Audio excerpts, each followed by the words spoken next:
High on the list of topics and clamoring for our attention is the final liquidation of colonialism. Here I wish first to seize this opportunity to express once again the satisfaction of the Ethiopian government and people on the admittance of Sierra Leone to the United Nations.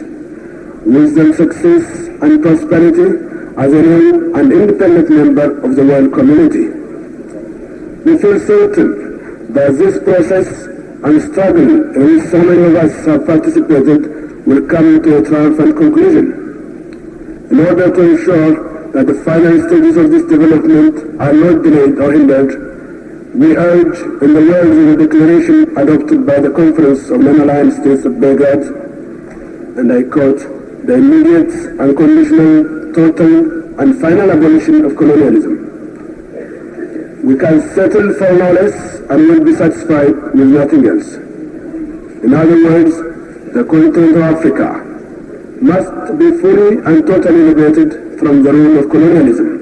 Algeria, Kenya, Uganda, North Rhodesia, South Rhodesia, Nyasaland, Angola, Mozambique, Zanzibar, Southwest Africa, indeed, all and every African dependent territory must be free.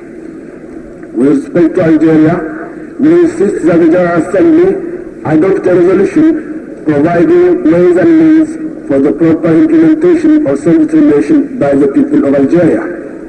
In other words, if negotiation cannot settle the question definitely, we believe that the resolution, which could not pass in its entirety last year, must this year be adopted as the only way out of deadlock that now subsists in that war-ravaged land of North Africa.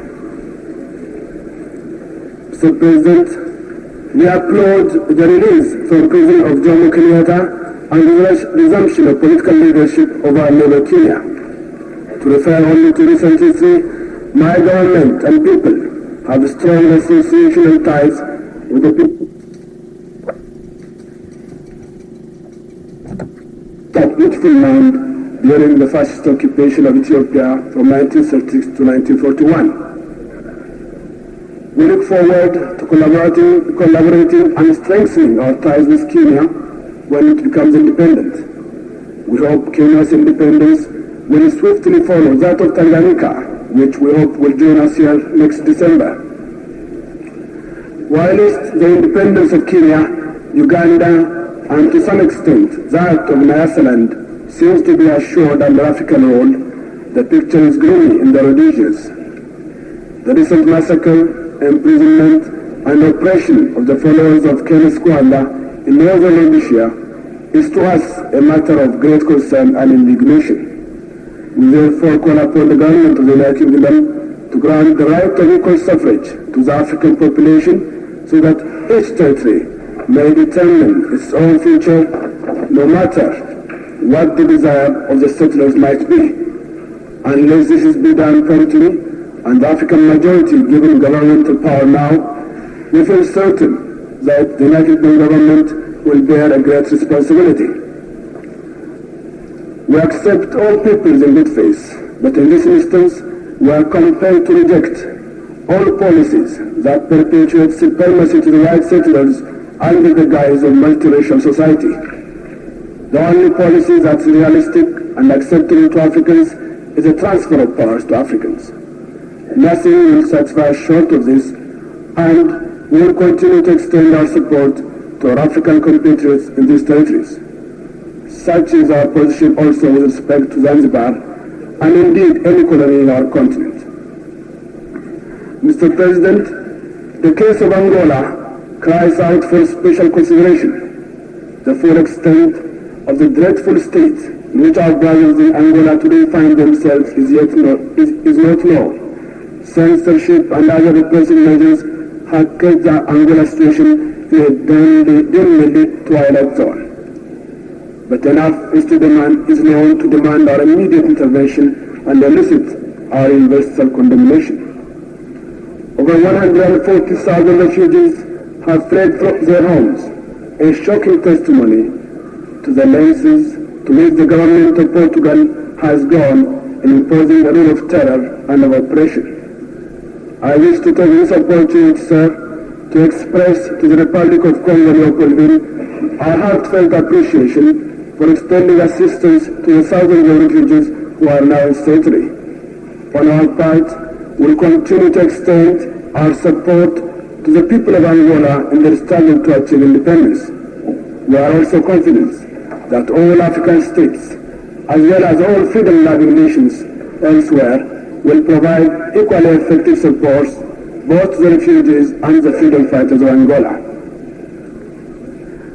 A scarcely less compelling problem exists in the policies of racial discrimination which continue to be followed in certain states. Mr. President, we are saddened but not dismayed by incidents which occur from time to time even in those states which make the highest claim to civilization. And speaking therefore of racial prejudice, we look principally to the Union of South Africa, where a legalized policy of discrimination exists. In our view, the United Nations has done far too little in the past with respect to this problem.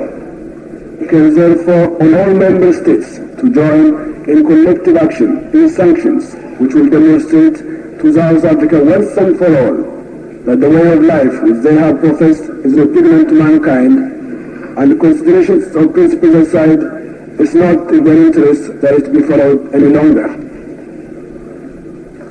The numerous violations of the terms of the mandate held by South Africa over Southwest Africa has been taken jointly by Liberia and Ethiopia to the International Court of Justice at The Hague. This action will be repressed with all vigor and energy. We are happy to report that all African states participated in all decisions leading to this action. We are also happy to know that Ghana and others are planning to intervene before the court in support of this action. We feel that this cooperation augurs concerted action in other areas of common interest. The court action, however, is not enough. We call therefore for greater measures of action than has been taken in the past, which will provide more tangible and positive results. The Union government has in recent years, in violation of the mandate, made Southwest Africa a prison cell by garrisoning armed forces on all the frontiers of the land, so as to continue its unhindered massacre, imprisonment, in short, wholesale suppression of the innocent inhabitants of the international territory. Mr. President, the United Nations cannot close its eyes to these facts. It cannot stop its ears to the cries of the colonial peoples. It cannot stand idly by while the colonial powers resist all appeal to reason and justice. To do so is to abdicate its functions and responsibilities. Last year, by an overwhelming vote, the General Assembly called for the speedy dissolution of the last strongholds of colonialism. Unhappily, this resolution has remained largely unimplemented. It's not enough that this year we merely adopt another resolution couched in the same general terms. Unless affirmative and effective measures are taken in implementation, the resolutions which express our will run the risk that what we do here will assume an ever-lessening degree of significance, and the view of those who look to the United Nations as the guarantor of their future. We have demonstrated that we can act, if the need be urgent. Let's act now, forthrightly and honestly,